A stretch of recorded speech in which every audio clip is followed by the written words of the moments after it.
Dave, tell everybody about your dream movie. So everybody, if Dave had $100 million right now that just fell in his lap, this is the movie he would make. Or a password to an AI movie site.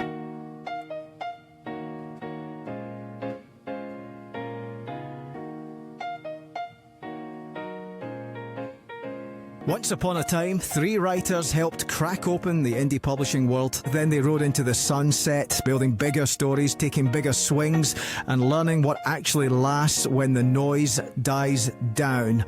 Now the band is back together, older, sharper, and uninterested in shortcuts. This is the Smarter Artist Show with Sean Platt, Johnny B. Trunt, and David W. Wright. It's the same 3 voices you know talking about the craft and commerce of storytelling, from the work they're creating to the TV shows and movies they can't stop thinking about. Shop talk for artists playing the long game in a creative world that never slows down. If you've been here since the early days, welcome back.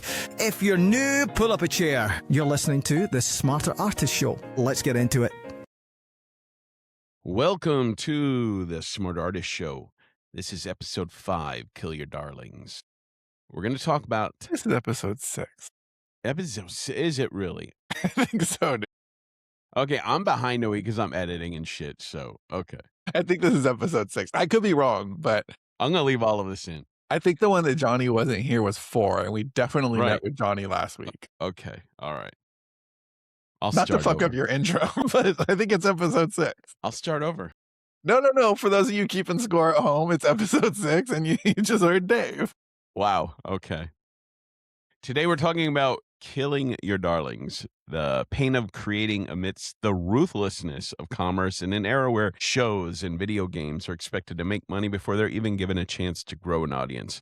We're also going to talk about the reality of having to kill our own darlings, whether it be a book that wasn't ready for publication, a series we decided to bail, and how do we balance creation and commerce? And Dave, what's the first darling you ever killed? Was it in high school? And where there'll be an investigation when people around you are discovered dead. Was it when she said she wasn't evidence? Interested? He was talking about it here. Why did you kill your first darling? Yeah, y'all are just ruining my professional introduction here. We're sorry. I know it's inappropriate. We'll do better. I have a question that's quasi-professional, or at least on topic, and that's... It's quasi-professional related to Quasimodo. Quasimodo. They're brothers. Are people happy that we're back? Is anybody listening to the show? Are we getting good feedback? Do you have listener feedback? Wait, thank you for queuing me up to complain. That y'all did this on purpose, motherfucker. No, I swear we did not. I can't wait to hear what he's going to say. So I was on a call with someone a couple of days ago, and this is someone we were talking about something that had nothing to do with smart artists or anything, but they were somebody who used to listen to the old show. And so we get on this call, and the first thing they say to me is, I've got a bone to pick with you. Why the hell isn't your show on Apple or Spotify? And I was like, I don't know. Let me check with Dave, because we're going into episode 6. So I would think that we would be in both. I've asked repeatedly about this. I've talked to you about this. I've asked about it. I have no access to like passwords and stuff like that. I don't know what else to say. I can't guess passwords. I've told y'all this. You can try to guess passwords. Well, Apple is very, very particular about letting people in. I would think you could create a new account, but I do like that we're revisiting the trope of us discussing our technical issues. I was just expecting you guys to say like, yes, people like it. No, they don't like it. People do like it. They're commenting like it on YouTube. It's a lot of fun. It's a lot of fun to be back. And I think people feel the fun. And I think that will only grow from here. But I do think we need to get on Spotify and Apple. And Dave, let's not drop it until it's done. Like, did you see the thing I posted this morning? It says they're connected. So I don't know what to do. Yes, I did see that. I don't know who did this before. This is very broken. A dog with a bone. Until we're on Apple, it's not enough to see it's connected. Go on your phone and see if you can subscribe to them on Apple or Spotify. I'm so bored of this podcast. Look, the point, I know they're not there. What I'm saying is they need to be connected because they were people were subscribed to something. So it's already connected somewhere. I'm going to go get a snack. I don't know how to get access to that. I get that, but it's your What's up, Dave's butt? Just dog with a bone. It's on Spotify and Apple. Then we can put a check mark in the box that says done. Deal? I need access, motherfucker. Do you think that the Then authors are having trouble keeping up and whoever it taking is that notes? needs to give you access, Slack them every single day, twice a day, until you have the access you need if you're not getting an answer. I think you asked once, like a month ago, and then again this morning. Just follow through. That's all I'm saying. Let's get to our show, because I know this is not exciting for the people listening right Well, I'm now. riveted over here. By the way, this is all new to me, and I can't contain my lack of interest. Okay, I'd just like to say fuck all of you. Fuck the listener who complained. I just wanted to know if anybody had told us to fuck off and die, or if they were like, you guys are great. No, people have been very supportive. It's been a lot. Nice. Despite Dave's I don't know how I can go on now. I'm very demotivated. Dave, Well, I do mean, you there's want like us 3 to bend people it over? listening if it's not a vi. People are listening. Fuck off. All right, you guys got something fucking cool this week or what? Hilariously, I don't. I forgot. Maybe I'll try to invent Fuck something off. while you're Dave, going. do you have something cool? I know what your cool isn't, that we're not on Spotify or Apple. I'm ending this shit real early. I'll do something cool. You know, kill your darlings could apply to coworkers as well. I just wanted. Yeah, except they're not darlings. No, they are not. So this last week, we binged a bunch of movies, Cindy and I, because the Oscars are coming out. Not that everything was an Oscar contender. We actually went to the theater and saw Send Help, which was a lot of fun. Dave, that seems right up your alley. Do you know this one? Yeah, I know about it. I wasn't sure if I wanted to watch it or not. I don't know why. Something about it like annoyed me in the trailer, but I haven't written it off. Yeah, it's Sam Raimi, and it's fun. It's horror comedy. It works. It's good. Maybe that's why horror and comedy. Yeah, you do not like your peanut butter and chocolate mixed right there. Very few people do it as well as Shaun of the Dead. This does it well. There were a lot of jump scares, and there were times when Cindy was both screaming out loud and laughing. So that was fun. But other than that, we really focused on like catching up on all the Oscar movies. So we saw Hamnet. It was still in the theater, and we saw a few others. We've been trying to, be all ready for when the Oscars come out, because we like to have our opinions. And so there was one we'd kind of seen everything, and then there was a movie I hadn't heard about at all called Blue Moon. Have you heard about this? Yes. Have you heard about this, Johnny? So it's our boy Richard Linklater, who I still think got totally robbed for Boyhood back whenever that was, like 10 years ago. I totally thought that should have won, other than Birdman. Not that I had a problem with Birdman, but it wasn't Boyhood. You hear that, Michael Keaton? But I like Michael Keaton too. I just didn't think Birdman should Michael have won. Keaton's one of our listeners. He sent me an angry email that we're not on Spotify. I mean, I it's believe no that. bird person from Rick and Morty. I think that a movie that took 12 years to make, and that kind of like vision, just that should have been rewarded. But anyway, that's a separate thing. I'd not heard of Blue Moon. I do find Richard Linklater hit and miss, but he's an Austin hero, and I love that he loves movies as much as he does. And so I hadn't heard about this movie at all. Ethan Hawke is nominated for Best Actor for it. And so I was like, well, I like Ethan Hawke. I like Richard Linklater. Let's give it a try. And we watched it. It was not at all what I expected. So it's basically a play. It's one setting, and Ethan Hawke is playing the lyricist who worked with Rogers before Rogers and Hammerstein, right before he made Oklahoma. And I've never seen Ethan Hawke be better. Like, the nomination is totally warranted. But it's also not the kind of movie that I'm used to seeing from Linklater. It is essentially a play, and it's really, really dialogue heavy. It's more like Aaron Sorkin, where it's just like the dialogue is just constant.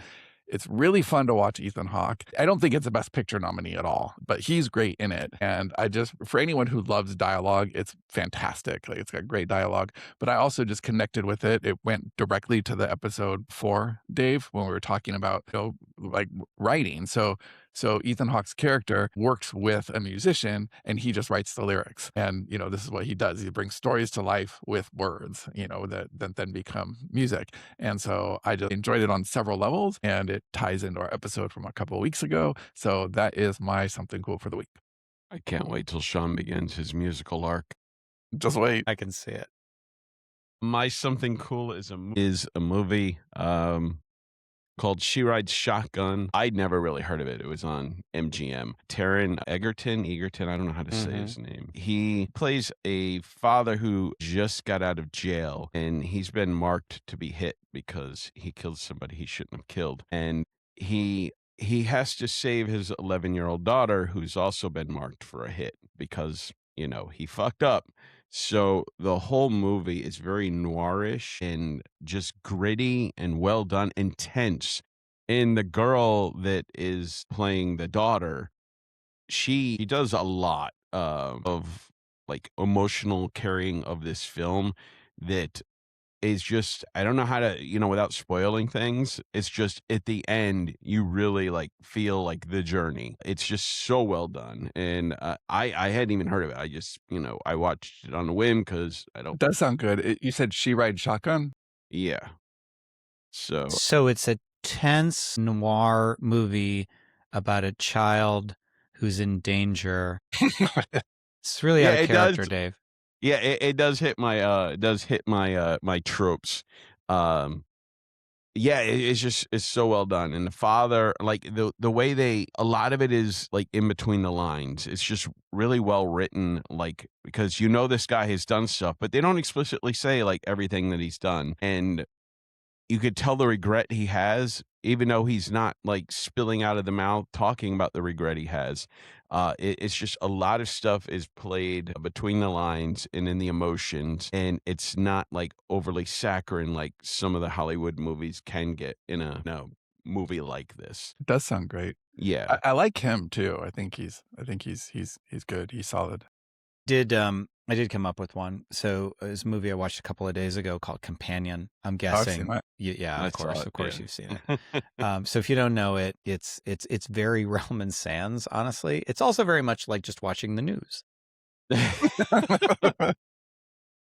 Right. So it's I'm trying to think of the best way. Basically, it's a sex bots gone wrong sort of a thing, but it's much more nuanced than that. It's very, very well done. It has Jack Quaid in it, who's, by the way, every time I see him in something, I'm like, oh, it's just Dennis Quaid again. Looks exactly like him. And lots of twists and turns. I don't want to say too much about it, but it's like, it is kind of a violent comedy at the same time, too. It is one of those kind of genre benders. Sci-fi. Like, you don't realize it's sci-fi until you're in it for a while, and you're like, we're watching sci-fi. So anyway, I dug that. Lots of blood, lots of moral questions, philosophical questions. It's very inquisitive. I dug it. I think I think it came out like a year ago. Maybe. Yeah, it sounds about right. Slightly less than that.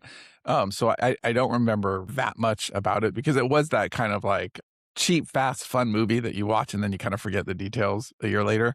But I do remember laughing quite a lot at kind of some of the absurdities of it, because as Johnny said, it's just a little too close to home right now, where it would have been like far, far future sci-fi just 10 years ago. And now it feels kind of adjacent. Yeah, I actually am like, do I want to stop writing sci-fi? Because it's like, there's nothing interesting anymore, right? It's just like, this is just our lives. So that movie, I was like, okay, there's nothing here that I don't think couldn't kind of be done almost right now.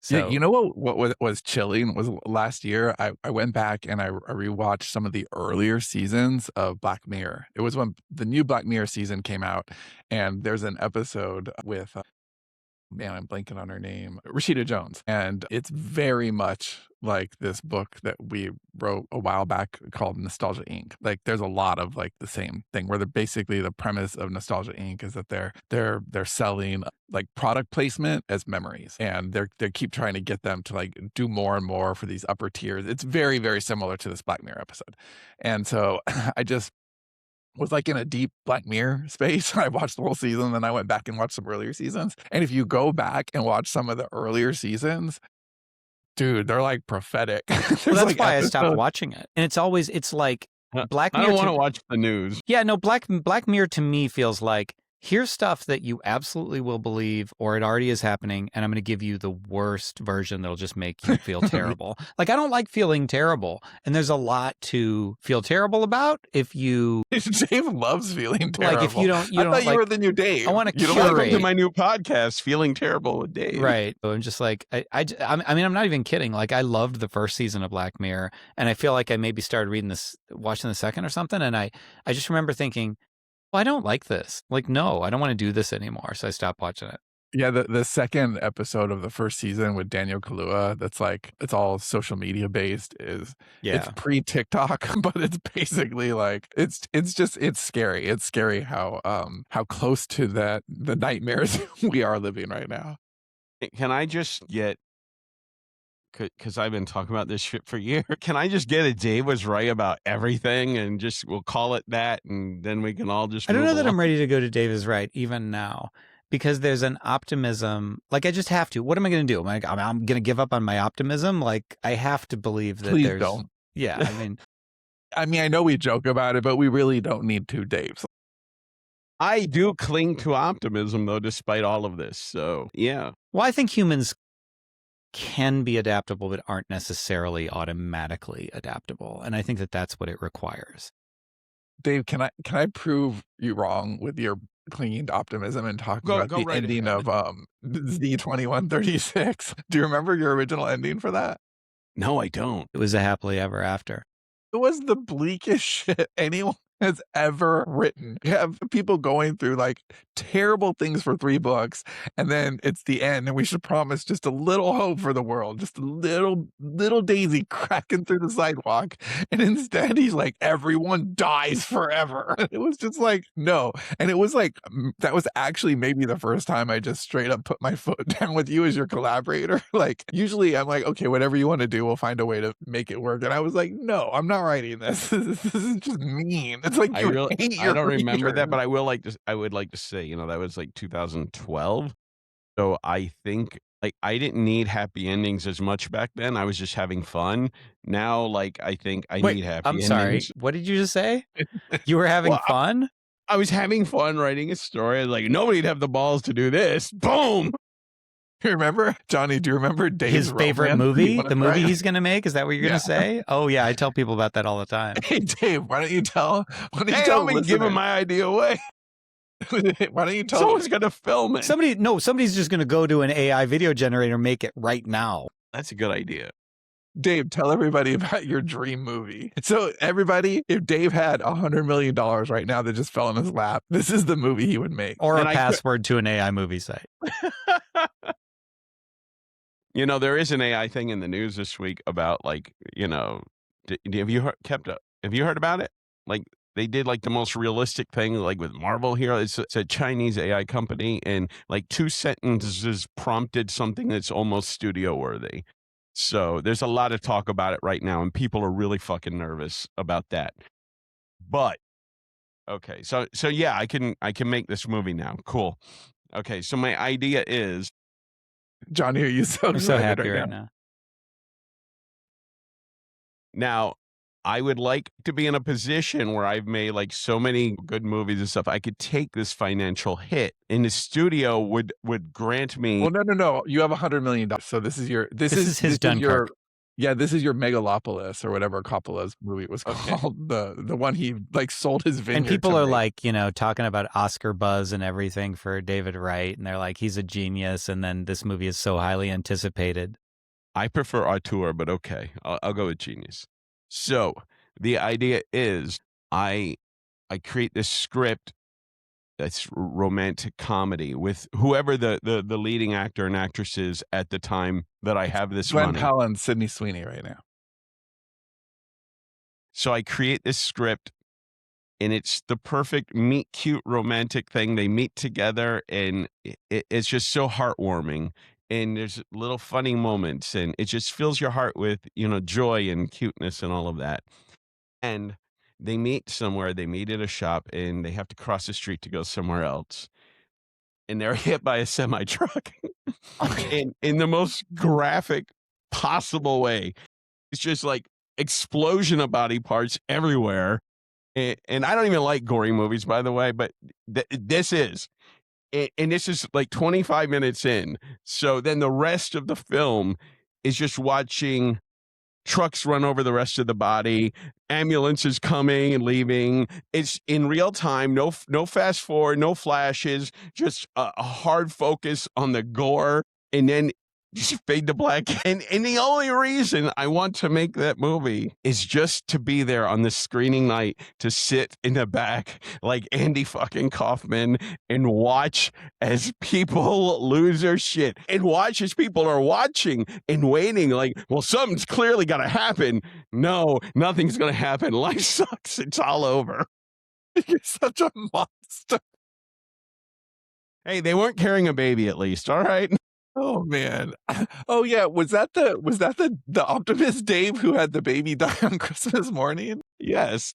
Or the guy who doesn't like gory movies that made us watch I Saw the Devil. I had not seen it yet, by the way, when I told y'all to watch it. So, Did you read the product description?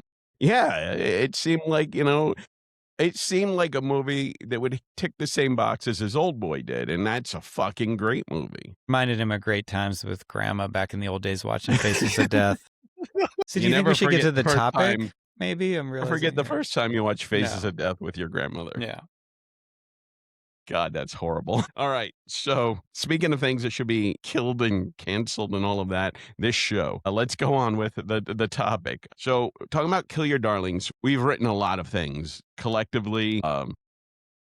Not all of it works out, and not all of it do we end up publishing. Like Sean wrote a book, long ass book, the first thing he ever wrote. It's still, sitting somewhere on a hard drive or whatever. Man, I gave a lot of thought. Well, not a lot, but I gave thought to this episode once you. Well, I'm glad you what it was thought going about to it for a be. second. And that didn't even cross my mind, actually. I love that you brought that up.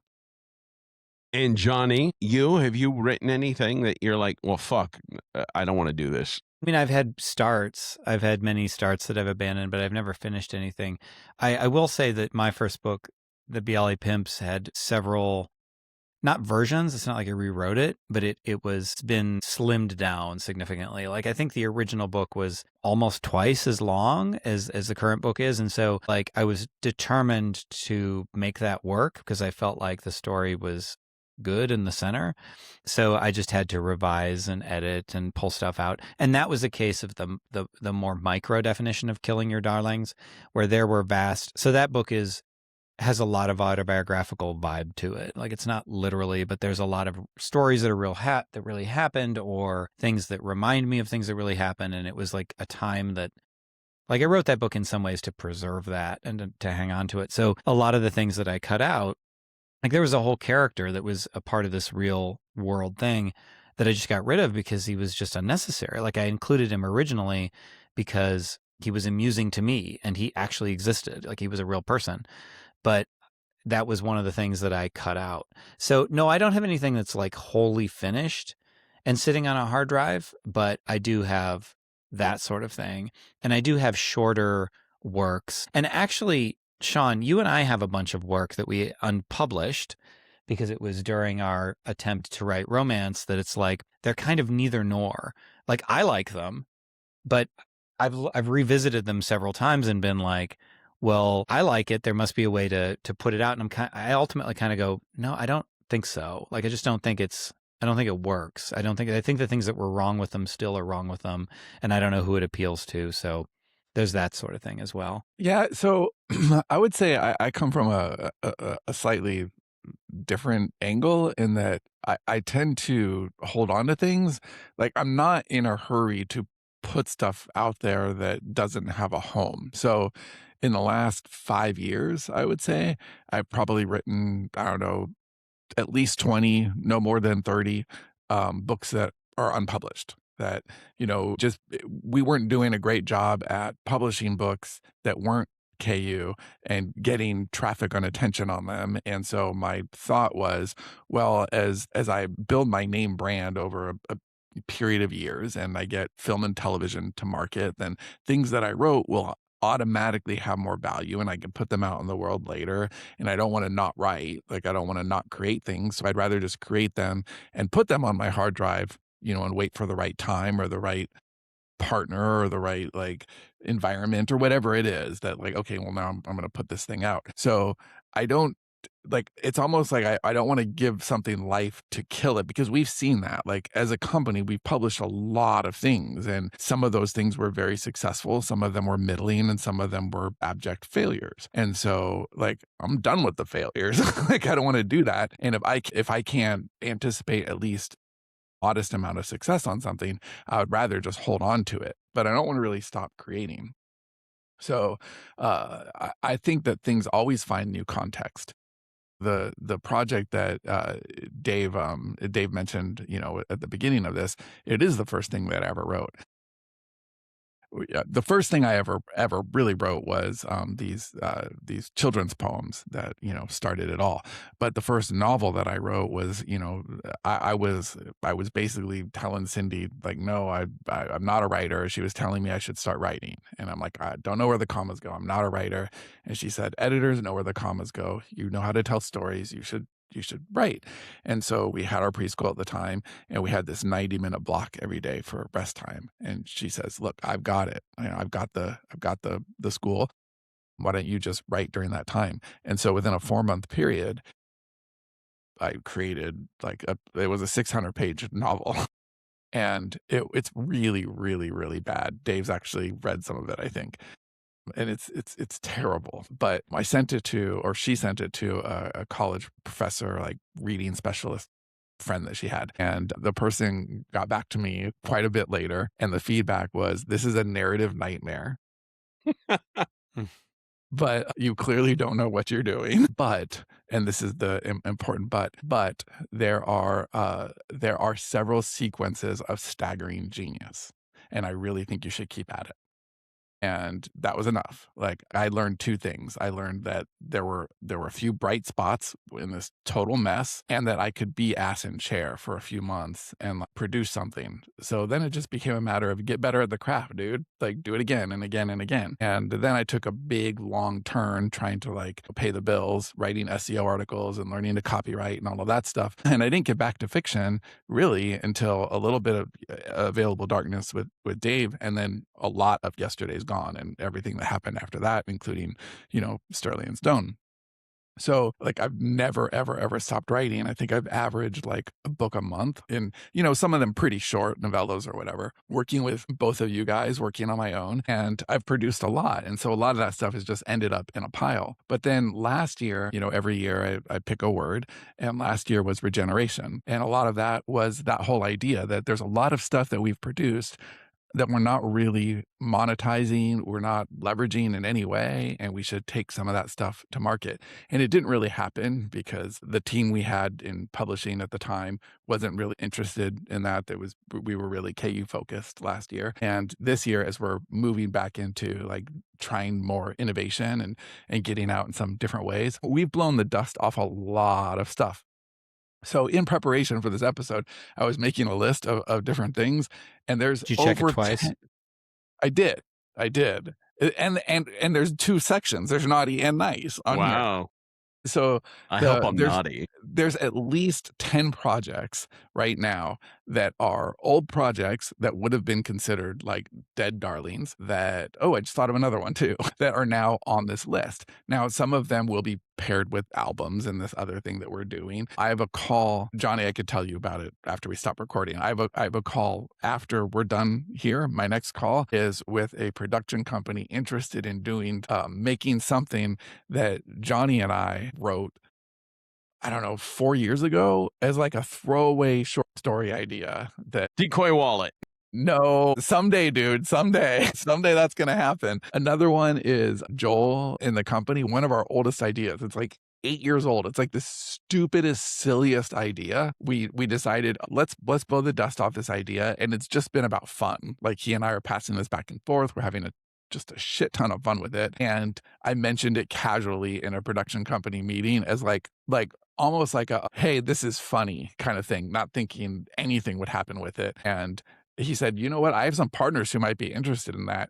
And 2 hours later, he's like, "Can you send me the draft?" And so, oh, there's another one. Dave, this isn't even a project. This is a title. So we had a title and like a basic little synopsis for something that didn't exist at all. We were talking to a production company like about a month ago, and this title fit exactly the kind of thing they were looking for.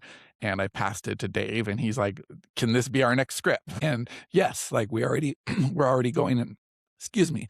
We're already going into the outline phase for this old idea that's probably like, I don't know, 3 years old. That was just a title and a very basic premise. And now we kept the title, completely changed the premise, and are like, at least ankle deep in the script now. So I think that, and that list can go on and on and on. There's all these finished projects, all these ideas, and I don't think that ideas necessarily have to die. I think they could be recontextualized. There's some other stuff that we're working on that were like finished books, but we're actually going to break them apart and add chapters and sideways stories and serialize them for later this year. And so, yeah, I don't think you need to kill your darlings. That doesn't mean you should hang on to a bad idea. And it doesn't mean you should take a bad idea to market or an idea that doesn't have any hope. But you don't have to kill it. You can put it in some sort of stasis and say like, hey, this might be worth revisiting later. I think that is a question worth asking. So one of the things I think about with Kill Your Darlings is that when we were writing early on, we decided, hey, we're going to do like 6 serials at once, which is just insane. That was insane. Johnny misses the days. I like Dave's to like, mix never bold. again. Johnny's like, I want that fire back. Actually, I was trying to make a really bad joke about cereals. I just saying mix 6 bowls together. I like that Sean made me repeat it, though. That really puts the cap on it. Well, edit it out. Jokes are always best when you have to repeat them, aren't they? Yes. That's the rule of comedy, or isn't it? explain them. Repeat it until it's funny. Yes. Right. And if And it then is keep funny, going. never say it again. So two of the series that we had, the first one, Available Darkness, and another one called For Nevermore. For Nevermore did not do well. And a lot of that was because I was pitching it as YA, and most of our audience was into like our post-apocalyptic horror and sci-fi stuff. Do you remember your launch email for that? No, go ahead and remind it. I do. But go ahead and remind everyone of how stupid I am. Dave And by the way, it's not you know better. You should not have put me in charge of that. Well, no, I know better now. I didn't actually know better then. That was our second series. I trusted that you could do it then. So Dave was in charge of the launch emails, and he basically told the readers why they were going to hate the book. He was like, look, I know you just read this other series by us. We had followed Yesterday's Gone. And so this was in between Yesterday's Gone season 2 and White Space season 1, I believe, was For Nevermore. And he's like, it's got teen drama. And he basically gave them a list of reasons that they weren't going to connect with it. This was our launch email. It was a very apologetic email. Yeah, he's like, sorry, I wrote this. And I don't even know why I was so apologetic, because I love that first book. I actually love that first book too. And we actually just did an entire company audit recently, and we look at all the titles and what was worth revamping and all of this. For Nevermore did not fare well in the audit. That is a shame. But that darling got killed. However, But dude, in the spirit of this conversation and recontextualization, I think that first season is really good. And I also think it'd make really good TV. So it's about finding the right pitch at the right time with the right person. And I don't think it's dead. Yeah, my guess is that your audit took into account the fact that you only had so much time and bandwidth, not is this objectively good or bad? Because one of the things that yeah, it was like ad spend and attention. Yeah, I mean, one of the things. So this is just a tiny bit of backstory. I don't pay really any attention to the online booksellers at all anymore. I mean, they're there. My books are there. Our books are there. But I pay all of my attention to direct selling and to selling in person and all of that. And what that has done, like mentally, is to remind me that there's a lot of cold traffic out there, people who don't know you at all. And the people who don't know you at all don't care what your most recent book is. They're coming across you and they're like, that book, that particular book, I don't give a shit when it was written or what came before it or what came after it. That book looks interesting to me. And like, that sounds really 101. It sounds like incredibly in your face obvious, but it's not the way most authors think. Most authors think about like launch and this is the best because it's newest. But like, I've been putting a lot more focus just on like, okay, how can I see this through a new lens? So when you're talking about For Nevermore, like, I'm sure that would kill with the right audiences. And if you had infinite bandwidth and infinite ad spend, you could absolutely find an audience, even if you had to like retitle it or recover it or anything like that. Well, I actually think the title is great. I don't have a I do problem too. with the title. It It's sounds it's the very message. YA kind of fantasy. That's where like email marketing comes in. So if you have someone on your list and you can take them on some journey and say like, hey, if you like this book, you'll like this book. So maybe it's not right for the Yesterday's Gone reader, but it's a lot more adjacent to the white space reader because it does have young protagonists and there's some thematic overlap there. Or if you don't So pre-explain it. yes, that's definitely the mistake that was made with that particular. well, going back to the dilemma that I was getting to was we had this book that we started a series. It was supposed to be a trilogy, and the readers that did read it, a lot of them loved it. It wasn't a large number of readers, but we got email about it, and we got people like, you said it was the sequel's going to come out like 2 years ago, and they're angry at us, and I don't like disappointing readers, so we felt an obligation to finish the story, and we did release 2 more books in it, and I feel, I don't know. I don't really even remember. I don't think it got the proper due that it would have gotten had the series succeeded, and like with the first book. So my question is, and this is something that we faced a lot when we started Six Fucking Serials. Like, if you start a series and it's not ended, but it doesn't do well, do you have an obligation to finish that series? And before you answer that, I want to talk a little bit about TV shows. Like, Netflix has had quite a few good shows that have been canceled before they should have been. OA, I'm Not Okay With This, stuff like that. Like, it had legs, it performed strongly, but yet they killed it anyway for whatever reason. It could have been cost, it could have been anything. It could have been new people at the company. I have no idea. But I know that shows get canceled early, and Johnny had Reginald the Vampire based on Fat Vampire. That ended after 2 seasons, and we've not even talked about it, so I don't know and the hows or whys. But I have an answer for that. okay. So the question is, like, when an author doesn't finish a series that they were going to because it didn't sell or whatever, do they have to continue throwing good money after bad? And when they don't, or a network doesn't, does that set up like a disappointment? Like, people aren't going to read your other stuff because they're like, well, they're not going to fucking finish that. But like, I don't know. It's a very tough thing for me to like get my head around. Like, where do you stop? Well, okay. So I have lots of answers for that. Me too. I think that you have to find the line between being a responsible business person and being a creator. And so now I would actually answer that question differently than I did before.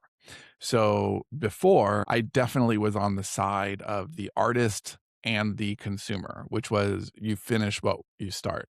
And so on both of our partnerships, you and me, Dave, and you and me, Johnny, everything that we started, like 100%. I don't think we have any open loops on either side of the company. We there. certainly don't. Yeah. And it was hard. Like, finishing the last 2 seasons of The Beam was definitely going uphill. It was hard. Like, those are long 150,000 word books and maybe even longer. And you have to keep track of very complicated mythology and like a century of timeline, and very, very, very difficult. And Dave, we had a lot of open loops, and we closed them all. That was a very expensive thing to do because these were not books that were making money necessarily. And we did do it because we made a promise and we had to keep that promise. So we spent years finishing on both ends things that didn't necessarily have a lot of potential. But I think that And to that, just to interject real quickly, I feel like doing that was good for those few readers that liked it. but probably bad for us as writers because we could have written something that would have had more success and helped us more as a company to be able to come back and tell the strong story. 100%. Right now, as the CEO of Sterling and Stone, I would not make that decision. I think that it was the wrong decision to make. I think it was the wrong decision back then, but I don't regret it because I like how much closure I would there still is. make that decision. Yeah, right. But you're not the CEO of a company that has to like feed a lot No, of and those people. are Like, different concerns. And that does make a difference. So just again, in case people aren't on board, Sean and Dave are Sterling and Stone. I used to be, but now I'm independent. So I think like an independent in a way that you guys can't and don't, because you have a whole structure, you have like larger concerns. But for me, it's like you said, it's the balance between your desire as a creator and your sort of commercial desires. And like that on a creator level, it bugged me because for me, the end of the story, meaning the end of the series, not just the end of an individual book, that's what I'm shooting for. And that's what I want to, that's the payoff, right? Like that's when everything comes together. And even with a project like The Beam, which was really hard, you weren't lying about that. It wasn't just bringing together The Beam. It was bringing together a side series called The Future of Sex, which is one of my favorites. And it was so satisfying to do that despite how hard it was. And that payoff was in book 5 and we wouldn't have gotten there. So I wanted to do it, but I'm pathological in that way. Like I need to complete things and often to my own detriment. So it was like financially, it was probably still a wrong choice, but I would probably still make it today just because that's how I am, I guess. yeah, I think you need to pick the project. So like The Beam, I would have finished no matter what because I love that as an artist. I love it as a fan of that series. It's one of my favorite things we've ever done. I love that we're returning to Unicorn Western, in that universe. I find that really creatively satisfying. I love that like right now, I mean, this is another regeneration, another idea dusted off is the thing that I'm writing right now. I slacked Dave earlier today. I slacked both Dave and the head of publishing the same basic sentence, which is, oh my God, I just figured out what we're doing for episode 6 of Bricio's Gone, and I could not be happier. Like, I'm so excited about that. And that's an old piece of IP. Like there's been like, I think 4 versions of this story over the last 5 years. Well, and it's ultimately Yesterday's Gone, which was basically your first, I know you technically did something before, but like that was your first big thing was Yesterday's Gone. Right. And it is coming back to this well. And that particular darling had been murdered quite a few times already. And so, but it's like, okay, well, it wasn't the right time for it. And now is. And I'm really, really hyped on this. I can't wait for it to come out later this year. And so I think that as a responsible company, you have to make the good decisions. So like Dave used, I'm not okay with this as an example. And I think I loved season 1 of that. I'm totally with you. It reminded me very much of early Stephen King, and I thought it was great.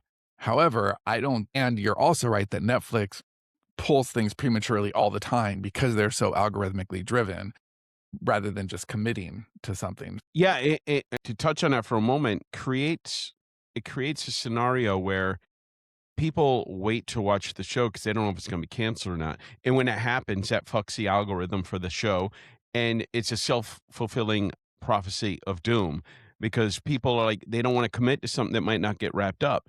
And they fuck the show. They fuck everything. And Dude, you're 100% right. And there has been shows on. Okay, so if Apple starts a show, I'll watch it because I trust them. Algorithms matter, but it's not the deciding factor. In fact, Foundation, which is this hugely expensive sci-fi show, I believe they committed to 7 seasons before making the first season. That's putting your money where your mouth is. That is like, okay, it doesn't matter how this does. We're in it for the long haul. We're building a library. They got the deep pockets to do that. Well, I mean, such a little startup. Well, right. But Netflix is definitely past the startup phase, and they could do a better job of nurturing that belief system in their viewers. Like TV consumers don't get much deeper than me. Like I watch a lot of TV. I love TV, and I will actively not watch something on Netflix if I'm choosing because I'm like, well, if I have to choose between show X and show Y, I don't want to invest my emotions into something that was designed for multiple seasons and might not get multiple seasons. seasons. I think I'm Not Okay with This isn't a great example because that was a victim of COVID more than, like, I believe that would have got a second season. I think it had a lot of heat on it. I think it didn't get a second season because it slammed right into COVID. And I don't think we can blame COVID for stuff that didn't get, What would you have renewed. canceled of ours if not The Beam? That's a good question. I mean, the comedies might be a good example, but they were so fun to write. Like, they scratched another itch. They were fun to write, but we could have lived without them. But actually, we made some really responsible decisions there. So, like, Everybody Gets Divorced is a good example. We had planned that multiple seasons, and we instead just made it like 9, I think, or 8 episodes into one. Yeah, we thing found a instead way of to close multi-season. it that was shorter than our original plan, but we did Yeah, close it. Okay, so we actually did that a few times. We did it with Cursed also. Instead of did? making that multiple. Were we Yeah. going to keep, that was going to be ongoing? Well, I think we know by now that I can't do ongoing. It needed an arc, which is probably why I need to finish things, because they're always an arc. They're never open in my head. Yeah, I think we found a way to responsibly close everything. I don't think that even Robot Proletariat ended up having fewer seasons. We did it in 5 seasons instead of 6. We found a way to close that sooner. But all of those felt to me, I mean, I guess it's an art thing, right? Like, there is no, like, what it is what it is. And it's hard for me to remember, like, the way they ended up is the way they should be. Like, honestly, Dream Engine, I remember being really hard to finish too, but I'm really glad we did because it brought everything together. Dream Engine is one that as a studio head, I would have not continued that. I would have like, okay, this is too hard. It's too left center. It doesn't really fit our ideal reader. We're like real sci-fi heavy and stuff. And so this is just weird. Like, I'm glad we finished it. I'm glad that we completed it on both sides. But if I'm picking the one that would have been yanked for like cancellation reasons as a studio head, Dream Engine probably. Well, so this is interesting because this raises another issue, because although I would agree with you, I mean, I would have argued, right? Like, but at the time, like, looking back, okay, I see what you're saying. Like, that would have made sense in a grand scheme. But now that it's done, I feel like I know exactly how to sell that. Like, that's a contained asset that is perfect for an audience, but it only now, right? Like, at the time. How well does Dream Engine do compared to your other stuff when you're selling it live or in person? Fair. It's in the middle of the pack, but I also don't focus on it a lot. Like, I need a certain kind of reader, but that kind of reader goes right to it. But with something like, if I were to advertise that, like, where, AI is figuring out who to show it to, like, I think that has a very clear demographic behind it. And so I feel like it would be something that would be easy to find people for. Well, not easy. Nothing's easy in advertising, but easier. Like, it makes more sense. Ironically, it might be easier to sell than The Beam, because The Beam is like, it's complex, but it takes a while to explain why it's good. You know what I mean? Like, it's not straightforward. It's The Wire of sci-fi. Yeah, it's like complicated. It is The Wire of sci-fi. And the longer you have to explain it, who hasn't even read it, it just looks like good. middle of the road sci-fi until you one. get it. So, actually, The Beam is a good example too of so.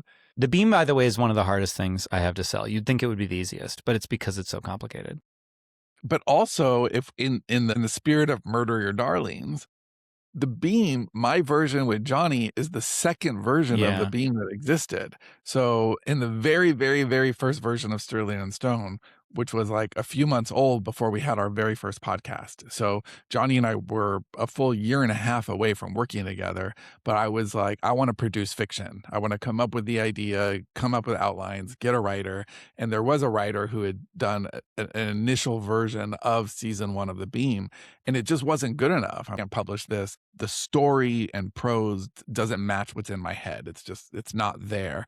And then when I pitched it to Johnny later, and he's like, well, I don't really want anyone's sloppy seconds. And if the idea didn't work, why do you think it'll work with me? But then Johnny made it his own idea. Like, a lot of the core things that make The Beam really special, like the idea of shift and, people choosing every 6 years or whatever it is, that was from brainstorming sessions that Johnny and I had, and he made it his own, and it was really, really cool. But it was an idea that was dead, but I don't kill my ideas. I just put them in stasis. So that isn't even a new thing. because we're talking about something from 2011, right? Like, so 15 years ago, my behavior was the same. It's interesting because I think early on, before you wrote it with somebody else, you wanted to write it with me, but I couldn't get past the beginning of it. And I am glad, I am glad that it worked out the way it did I because, forgot that. Mm-hmm. Yeah, he hated well, that first scene. And the yeah, first scene and the first scene never changed. yeah, I still don't love the first scene. The first scene, it opens at an opera, essentially, and Dave was like, "Fuck this opera," and Johnny was like, "How do I make this opera awesome?" I But what probably, you all, looking back, I probably would have not made that the first scene. Looking back, we could have just had Doc's first scene be the first scene. But yeah, I Which mean, is a way better first scene, Yeah. actually. but what you all did with it and the politics of it, like, I don't know that I can write. I mean, I think very politically. I was in newspaper business. I understand like a lot of the politics of the world, too much so, in fact, in a way that like just depresses me. But I like the political side of the beam. And I don't know if I would have brought that out of the story in the way that you guys did. And when you guys started talking about the book, I was like, damn, I wish I did do that because I could explore a lot of the things that I can't explore in the fiction that I write right not now. the first thing I've snapped up when you didn't want it. Gore point. Gore Point, dude, that's another one. That was a dead idea, right? Well, That that wasn't that I didn't want it. It was that we were doing other stuff at the time. I wasn't like there was a lot to like. I thought that the package you put together, I thought the story that was in that package was actually better than the story that you wanted to tell, and I just couldn't make it work in my head. Well, but it went on a shelf, and then several years later, Johnny was like, and went to town with it, Well, right? I was salivating over that one. If you remember, you showed it to me. You were like, "This is for Dave," and I was like, "You motherfucker," because it was so Yeah, cool. that's actually the exact words that he said. Mhm. I was in the passenger seat of his car, and he was like, "Why are you showing me this that I can't? It was can't like I have was it?" really hungry, and you showed me a pizza, and then you were like, "No, you can't have any of this." I'm But giving you this to like Dave. put it under my nose and made me smell the pizza. But it wasn't even like I wasn't trying to entice you. I was like, "Look how awesome this is for Dave," and I hadn't shown it to Dave. You saw it before Dave Yeah, did. but I don't care And about then other people. But I didn't realize that at the time. Right. Good for Dave. I'm happy for Dave. Yay, Dave gets more pizza. Fat fuck. So I know TV shows that have ended before the vision was executed have gone on to do comic books or books, to do other things, to finish a story, to deliver the story that readers wanted. Well, I think trust is hugely important. So if you can find a way to not bankrupt your company, but satisfy the audience, and then use that intelligence to make better decisions going forward, I think that's the sweet spot, right? Like, don't do something obnoxious. If you have like a show that costs like $100 million a season and it didn't work out in the first season, you can't just do a second season because some people, are like, well, what happens to these characters? It's a business. But if you can find a way to, okay, well, now it's going to be a podcast. Like, I know that's not the same, but you wanted to know what happened to the characters. And now here's a container where we can put those stories. I do think that trust equity is really important, and it's what separates the great creators from the okay creators, or great platforms from okay platforms.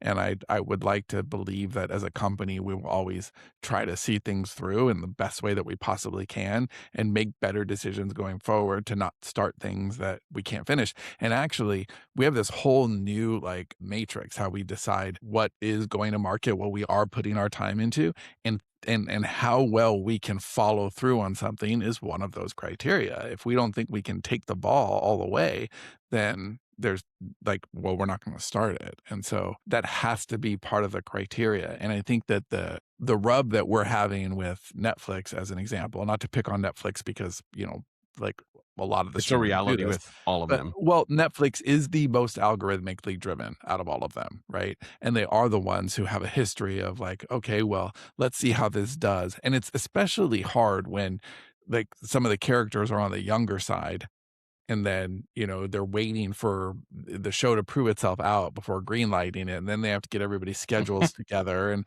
okay, so now we're seeing season 2, and everybody's 3 years older, and it's very visible on the younger cast. I think that's hard. I think that, you know, it's hard on a viewer. It's hard on the people making it. It's just it's not the best. I think if you believe in an idea, commit to 2 or 3 seasons. And like, I'm not in the business side of it, so maybe that's just doesn't fit their model at all. But I think that they do lose trust equity. And when you're bleeding subscribers and, you know, you are fighting Disney Plus and, you know, Paramount taking over the world with HBO and all of that, like, it does matter. And you should, you know, maybe make a few fewer things and commit to them and have those bigger hits in that way.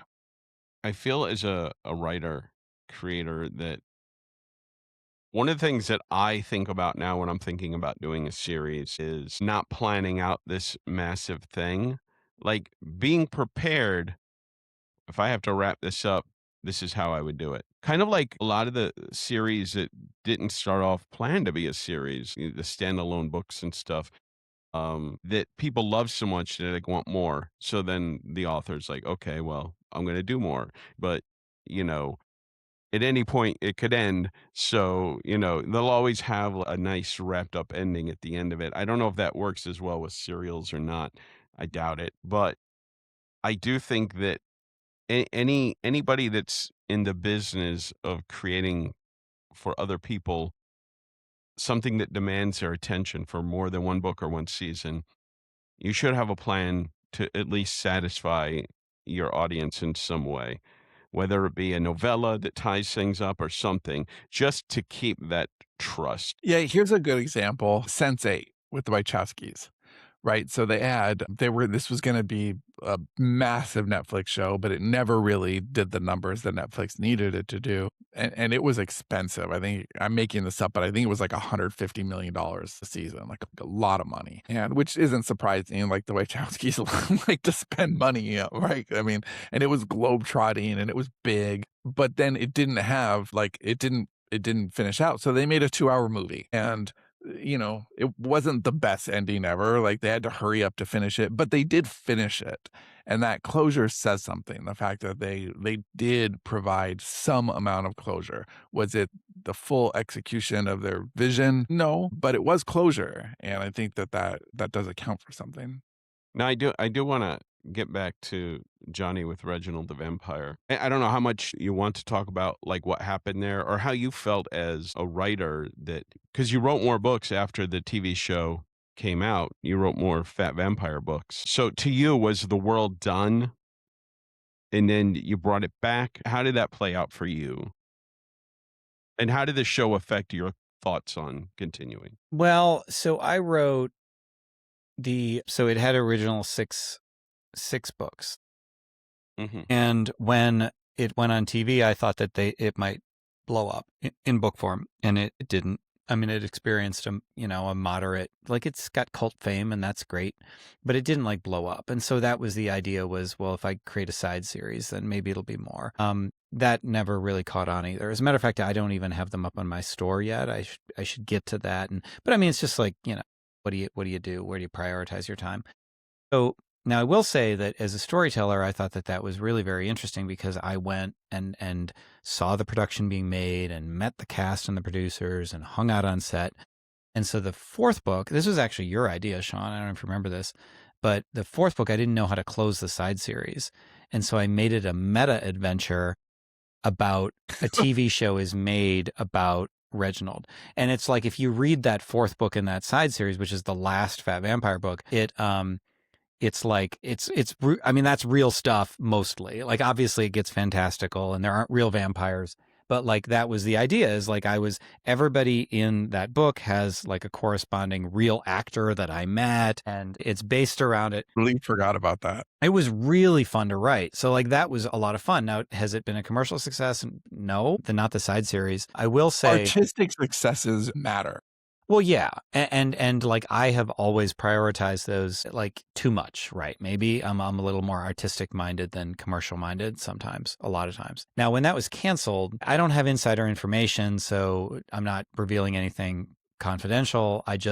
But here's what I will tell you factually is that at the same time as they canceled Reginald the Vampire, so it was Sci-Fi also canceled Resident Alien, which was really popular, and Chucky, which was really popular. And they basically got rid of all of their scripted and stuck with non-scripted. And so to me, it's like it was less of a commentary on the show and more of a commentary on a strategic decision that Sci-Fi made for their business as a whole, which I get, and there's nothing you can do about it, and it sucks. And it really sucks because I know how cheap the show was to make, and like it wasn't blowing away, like it wasn't winning awards and doing amazing things, but it was a solidly liked show, and the investment versus payoff felt to me, I'm not in TV, like it was solid because it just was so cheap to make, like frustratingly cheap to make, but they made it work with little things like repeating locations, or I don't remember what the other things were. I will say that when it was canceled, it severely ruined my day.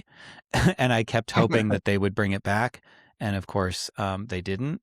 Now, the thing about any property like that is that it could be funded by, so Sci-Fi basically contributed money. This is just kind of the way TV works. So, and it ran on their network, but it's not like Sci-Fi owned it. They basically had like, I don't know, a license or something. You would know better than me. And so they could always sell that to somebody else who was willing to invest in it and continue it. Now, do I think that'll happen? Probably not. Could it get an entire reboot later on? Maybe. I mean, if it does well. So right now it's just kind of this dangling thing, and it does suck that I don't get to tell the rest of the story visually. And just personally, it was really fun to go do that. They had also diverged pretty far from the key story in the secondary storylines. So who knows how far it would have gone from my books. But that was always a story that was told in two primary ways. There was the Vampire Council Reginald stuff, and that was actually very true, with like budget limitations being the major differences. And then there was all the other stuff with other characters, which was wholly and completely invented. And that core vampire story did stay pretty true. So I'll bet they would have continued that. But yeah, it's a bummer. So if the books had taken off more, would you be more disappointed about the show or less? You mean if it had like benefited me like financially and sales wise and reputation wise because of the show? Yeah. Yeah, I mean, I would have liked that, but it didn't change things either way. I just really enjoyed seeing that happen. And like when I went to the set the first time and watching the scene be shot, it wasn't the same scene, but like they used one of the first major like sections of text almost verbatim. And it's, if anybody's seen the show, there's like this thing where Reginald goes outside and he like speaks to God or whatever, and he's issuing like a prayer for, a break. And that scene, I remember writing that, and I remember being in my office, and it was one of the first scenes, and I got to be there to see that be shot. And so like that kind of magic, I have to separate that from business decisions. It was just cool to do. Like it was cool to be there. It scratched a different creative itch.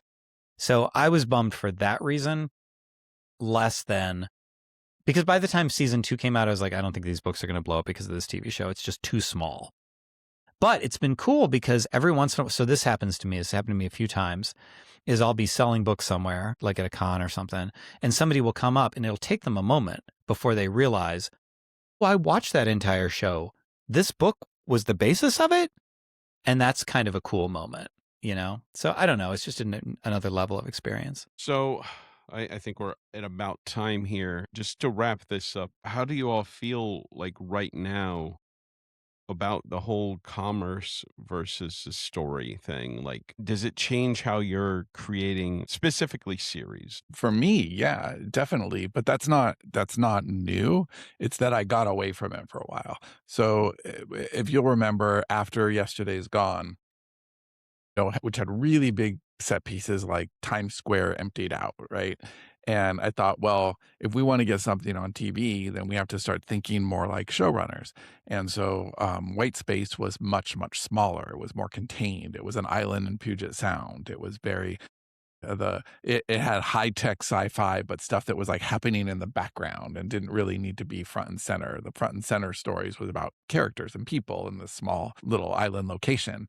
And so I think that I've always had that mind. And now, I'm more aware of specifically what different companies are looking for. And so I'm trying to engineer our stuff to succeed in multiple areas. And I find that honestly part of the art. Like, it doesn't diminish the art for me at all. Like, it's part of it. I think that's really fun. So like the script that we're writing right now is definitely like, it's designed to be commercial. Do you find that those commercial restrictions have in any way dampened the artistry or how you feel about it? No, and like a lot of times having fences in place helps me actually be more creative because when it's a wide open white page and I have too many ideas, I don't know where to go with it sometimes. So that helps me in a Yeah, lot of I think ways. fences and mandates are good, and I think that for many years, I wasn't as responsible as I should have been in those contexts. I would be like for the things that we were doing, but not necessarily for the whole company. What is the most commercial thing that we can do? And I don't think that being commercially minded is holding us back right now. It's actually accelerating what we're doing and creating better art and happier artists. So no, I think that it's part of the art, and I'm really enjoying that. So I think that you have to know what you're doing and why you're doing it, but that's been a drinking game for us forever, right? Know your why. And I think it's important to know your why. And so I'm very much trying to find the harmony. And that's my word for this year is unity. So that is part of it. It's not just unity within all of our storytellers, but it's unity within ideas. And I think that unity between commercial and art is absolutely something that's a target that I will continually try to hit all year. Any closing thoughts, Johnny? I mean, I'm always going to do what I want to do, right? But that doesn't. Interestingly, I like working from Sean's Worlds and Beats because then we were actually just talking about this. It's like the same reasons as you said, Dave. It's like then I know what I need to do and I have freedom to expand and explore, but it's not I can go in any direction, which is actually paralyzing. So if a project came to me with a set of constraints that just happened to make it adaptable for film or whatever, I don't know that I would rub against that. I think the problem would be if I wanted to do something and then, well, I mean, if it was a project with Sean, he could tell me no. But if it was something like I wanted to do it and I ran across something like that, I think I would be like, yeah, fuck that. I'm not going to let anything. I'm going to tell the story I want to tell. But in the absence of a pre-existing thing I wanted to do, it's kind of like it's an academic question and nothing else. Like I want to write. I can write anything. So does it really matter to me? Not really, unless I had another idea in mind. Now, mid-story, if you told me that the trajectory I was going to be too expensive or whatever, I would bristle against that because like the story is already underway. But when it's fresh clay, it's all like Schrodinger's story, right? It doesn't have a form yet. Well, that's it for this week. Thank you for listening and watching, and we'll have that podcast situation figured out at some point. There you go. I hope that's my something cool next week. People love it. Yes, next week. All right. Goodbye, everybody. Thanks for Thank you. listening. Adios.